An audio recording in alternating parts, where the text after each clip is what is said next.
Today we want to use a table, a completed table, to find the rule that would go along with it. So for a rule to be true, it must be true for every pair of coordinates, which is every x and y value in the table or a graph. When finding a rule from a table of values, the constant term will be when the value of y when x is equal to 0. So last lesson I gave you a rule, something like y equals 2x plus 3, and we used the rule to help us find the y value so that we could draw the line. But today I'm giving you a completed table and we want to go back and find out what that rule would have been. Now all the tables that we are going to do are going to be straight lines because this topic is all about linear relationships, which means straight lines. So all of them will be in the form y equals mx plus b. The m and the b in that equation will be numbers that we're going to work out from the table. Now they are very special numbers. The m actually stands for the gradient and the b stands for the y-intercept of the graph. But when it comes to the table, the m is how much the y values are going up by. So if I look at this first one, I've got -8, which goes to -5, and then -2. Every time I go across, going to the right, I'm adding 3. So that means the m is going to be 3, and my equation will be y is equal to 3x. That's the first number for the m. But we know that there could be a number on the end for that plus b, and that number, to find it, we want to find the 0, and it's the number underneath that 0, which is the -2. So I'm going to have a -2 on the end here. Now to check if that rule is correct, we could just sub one of the values in. So for example, let's sub in the value 2. 3 times 2 would be 6. Take away 2 is 4. We do get the same y value, which means that the rule works.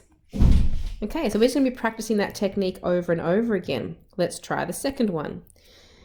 For b, we're looking at these values here as we go across, going to the right. Now these ones are actually getting smaller, which means I'm subtracting 2 every time. So that means the start of my equation is going to be y equals -2x because they're going down. Now with this equation, this one, we're meant to find the x equals 0, and that tells me the number on the end. But unfortunately, there is no x equals 0, so I'm going to have to check by subbing in a number. So what I'm going to do is I'm going to take this 3 here, and I'm going to do -2 times the 3, which makes -6. And in order to get to -5, from -6, I'm going to have to add 1. Okay, so we can check that. Let's check that maybe with the 7 down here on the end. So if I do -2 times 7, that's -14, plus 1 makes -13, so it does work. You can use your calculator to help you with those if you need to. So let's try some more. Question 2a. First of all, have a look at the numbers across the bottom. They are actually getting bigger. They're going up by 1, so I'm adding 1 each time. That means my equation is going to be y equals 1x. However, because it's a 1, it would be even better if we don't even write that 1 and we just say y is equal to x, because that's the shortest way to write that using our algebra skills. Then underneath the 0, we have a -3, so we're going to minus the 3 on the end. Let's check that. Let's sub in 2. If x was 2, I would have 2 take away 3, which does make -1, so my rule is working. Let's try the next question.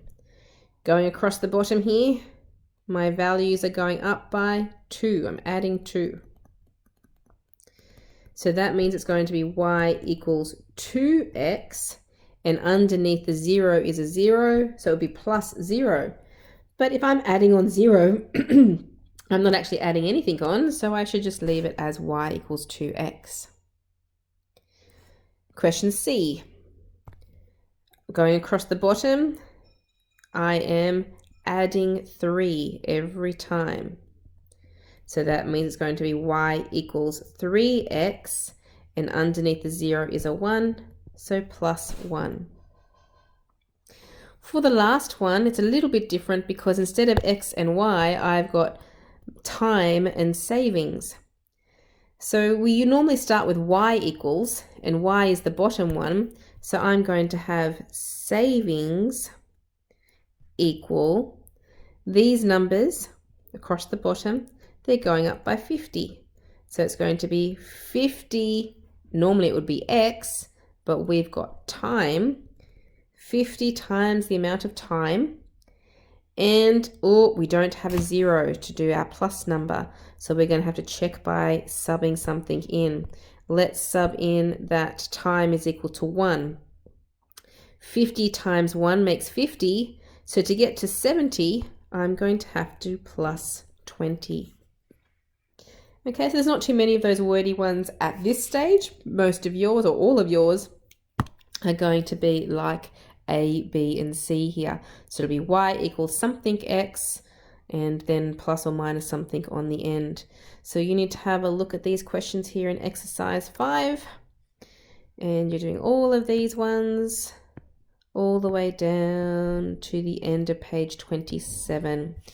So it seems like quite a lot, but hopefully after a little while you'll get quite fast at them.